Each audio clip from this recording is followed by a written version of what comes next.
New Lands, by Charles Hoyfort, Part 2, Chapter 28F.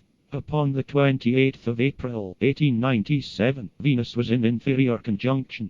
In Popular Astronomy Volume 5, page 55, it is said that many persons had written to the editor, telling of airships that had been seen about this time. The editor writes that some of the observations were probably upon the planet Venus, but that others probably related to toy balloons, which were provided with various colored lights.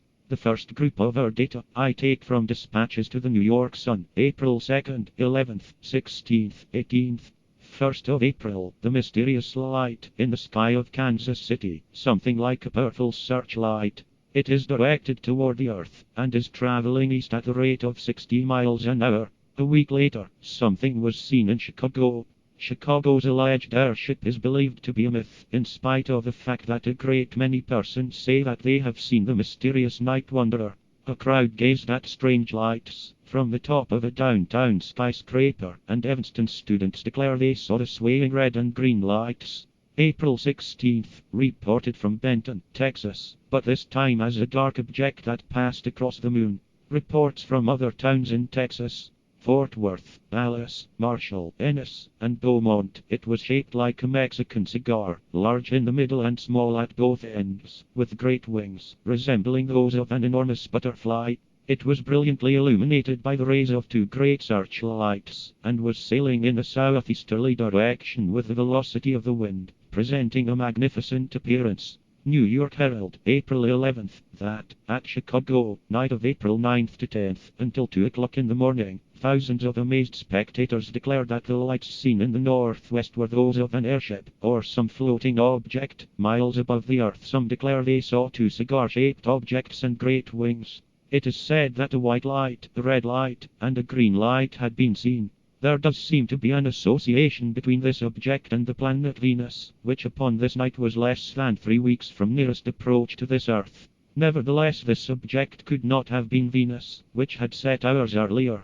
Professor Huff of the Northwestern University is quoted that the people had mistaken the star Alpha Orionis for an airship.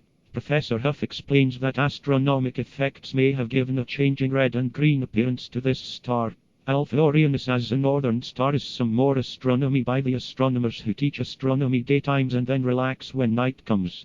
That atmospheric conditions could pick out this one star and not affect other brilliant stars in Orion is more astronomy. At any rate, the standardized explanation that the thing was Venus disappears. There were other explainers. Someone who said that he knew of an airship, terrestrial one, that had sailed from San Francisco and had reached Chicago.